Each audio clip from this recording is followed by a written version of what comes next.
Hey, let me know when you're ready. Good evening, everyone. My name is Gary Blank. It is my pleasure to introduce Will Kassebaum, our speaker tonight. And just to give you a little bit of background about Will, well, I don't know how many years ago, I got a call from a consultants network in Long Island, New York. And I was asked if I would form a new network in the Chicago, Rockford, Northern Illinois area. So I got started, and I got a little help from a lot of good people. And before you know it, we had about 60 members. And then things went pretty well, and I was asked to join a committee called the AICN. If you haven't heard of it, the AICN is the Alliance of IEEE Consultants Networks. And there's a CC that follows that. The CC is for the Coordination Committee. So the AICN overlooks all the consultants networks. And so I got involved with starting up several networks around the country. And I did about 15 or 20 of them. And one of them that I did was one in Indianapolis, Indiana. And I went there to do a meeting, and I met a gentleman named Will Kassebaum from the Indianapolis section. And he was there for the very first meeting, and he became the contact that I had. So by this time, I was on the AICN committee as the chair, and now I had a fellow named Will Kassebaum from Indianapolis who I enjoyed working with. Well, make a long story short, I went on to become a vice president in IEEE USA, and Will was following me. He became the chair of the AICN, which I was, and then I went on to become the president of IEEE USA, and Will went on to become the vice president in IEEE USA for Career Member Services. So I've known Will for many years, and he's been an excellent person to work with, and the first person came to mind when we thought we'd need a good speaker for tonight. So I'm glad to introduce this fine gentleman. He is from Indianapolis. He has a master's degree in electrical engineering from Purdue. He's been with the U.S. Navy Defense Lab for about 10 years, doing Naval Air Warfare Center, and he worked for a while with Hughes and Raytheon, and then mostly in industry, and he became a very well-known consultant and in consumer electronics, automation, control, and did many things that I have on a long list here. I won't go through all of them, but I have him here as a section chair of IEEE USA Network, excuse me, the AICN chair, vice president for Member Services, I already told you about. But he's going to have to tell you a very funny story, because when I was president and he was the vice president, and we had a meeting, I had my members, there were about 40 or 50 of them at the board meeting, and I had them split up into tables of 4 to a table. And the mission was to do some thinking about the future of IEEE USA. And the mission I gave them was simply this: by the year 2024, what do you think IEEE USA will look like? What should we be doing? Where should we be going? What are the things we should be thinking about now to plan for the future? And the tables, there were about 10 tables, and then they all reported at the end of the meeting what they were proposing. And Will came up with a very wonderful statement that he can probably clarify for you. He said his table believed that in the year 2024, the Super Bowl game will be held at a new stadium called IEEE USA Stadium. And at this stadium, on the day of the game, the innovation will be given by the United States' new president, Gary Blank. So Will has a very good sense of humor, and that's the kind of person that I enjoy working with. And so he's here to speak to you tonight, and he is an entrepreneur more than anything else, and president of Kassebaum Engineering, and he gets involved a lot with family time games and things of that nature. So without any further ado, let me introduce Will Kassebaum, IEEE USA, how to start and expand a successful consulting practice. And William R. Kassebaum is a professional engineer in the state of Indiana. Will, glad to have you. Thank you so much. What a great introduction, Gary. I greatly appreciate it. Yeah, we had a great time at that board meeting, and I think your instruction was to think big. And so we thought big, might as well push that envelope, and this, it's a good way to start this presentation in a way, because to start a practice takes a certain amount of chutzpah, and not only that, but to grow and expand it takes creativity and thinking big. Essentially, you can only accomplish what you can imagine, and the limits are mainly between your ears, right? So with that being said, I'm going to be going through some basic things, and there's many experienced consultants here, and maybe most of you. So hopefully there's a few ideas and tidbits here that will spark some interesting creative new ideas where you can go become curious and study even harder on them, or feel free to reach out and ask me some questions.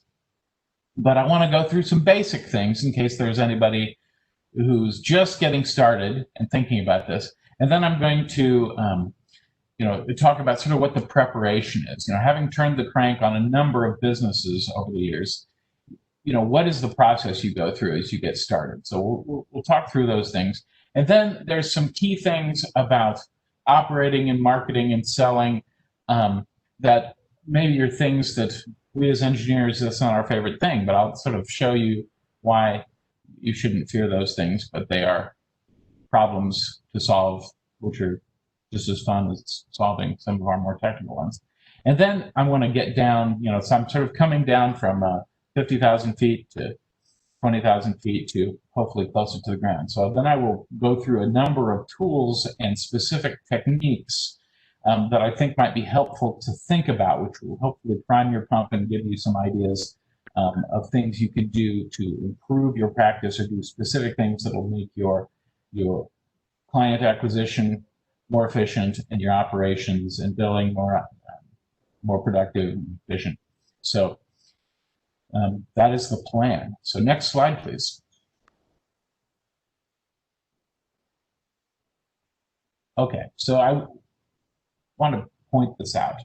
This came from Jacob Benigno, but I like this, and I think it's very important that we remember it before we launch into all this stuff. Remember why we're doing it. Real wealth is discretionary time, right? Money is a fuel it's a tool that you use. You can always make another dollar, but you can't make another minute.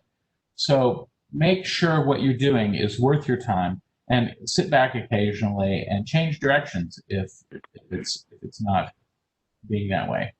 Next slide, please.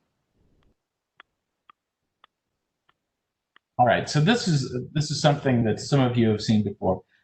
Go back one. There you go. So just to the big picture here. This comes from Robert Kiyosaki's books, Rich Dad, Poor Dad. But the perspective is here that these are the business quadrants. Many of us start as the employee, and then as we think to become a consultant or something like that, and we move to self-employed, right? So you have a job, then you own a job, right? Maybe it's not that much better. But as you grow a business, so it gets, S and B really may stand for small and big, but I also think of them as specialist and big business, right? So as you become a big business owner, it's a system that doesn't necessarily have to have you every second of every day for something to happen. And of course, the last thing is you can put your money to work so that you don't have to, and we sort of work our way through this process. Next slide, please. This next slide talks to this as well. We think of a B business as a money printing press. And so I think in my introduction, you may have seen that I'm involved in a retail store as well. So, I mean, things like this are, a business that can run without you every moment of every day standing in front of it or showing up.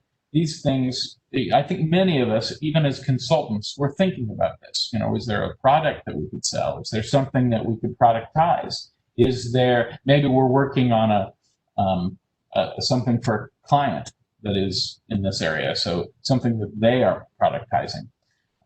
So it's important to understand that, where an S business, which most of our engineering consultants are, is a specialist business. If I don't show up to do any engineering today, or I don't show up to participate, there's no business going on. If you're a dentist and you don't show up, there's no dentistry going today. So those businesses essentially have, just like a job, you're trading hours for dollars. You have a limited number of hours. In the case of a B business, of course, you could be selling widgets, and it doesn't matter how many hours, it just matters how many widgets get ordered. So it may not be linear to the number of hours. And so that's a reason why you may move in that direction. But part of the purpose of this page is to, and we're going to be talking about terms. We engineers like to be specific about the words we use. So in particular, when it comes to money, we want to buy assets, not liabilities. And an asset is something that puts money into your pocket, while liability is something that takes money out of your pocket. So in many cases in life, it's not necessarily obvious to us which one it is. With this tool, you can start thinking about that. Is my car an asset? No.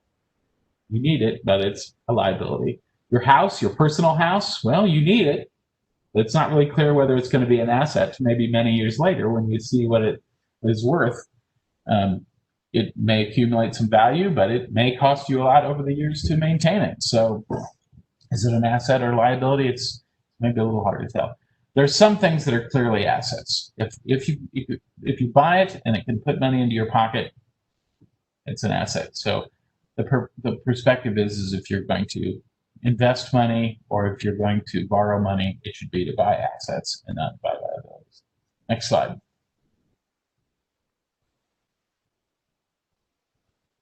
Okay, so the basics, forms of business. And this is a slide that you might want to keep, or just remember this, right? So there's pros and cons to each.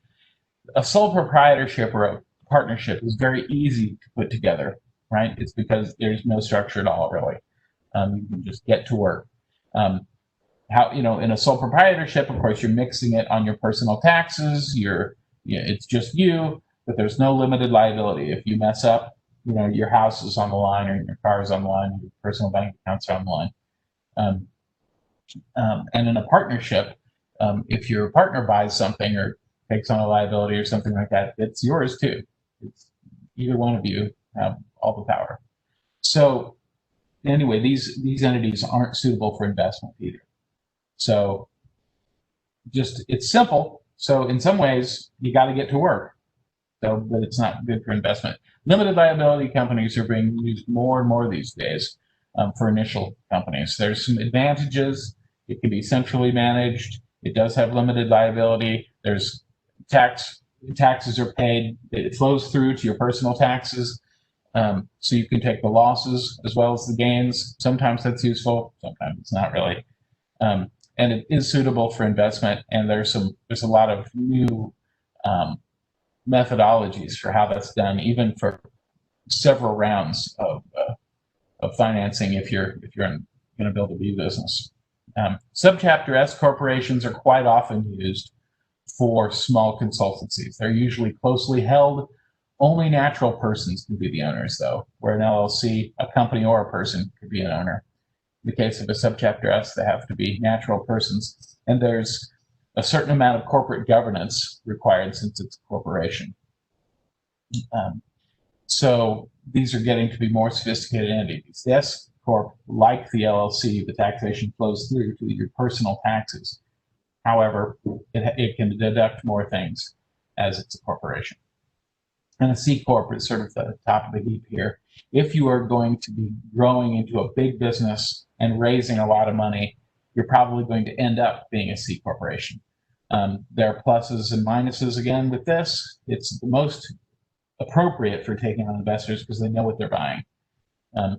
But it has a wider set of expensible deductions, but it does require good corporate governance. And honestly, these kind of entities, as you grow and take on money, may get away from you.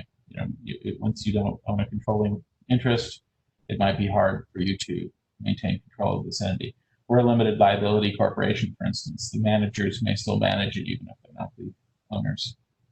So anyway, one of my points here is everything begins with a customer. And I'll say this again later, but do you need an office? No. Do you need business cards? No. Do you need websites? No. You need pens with your name on it? No. You need a customer, right?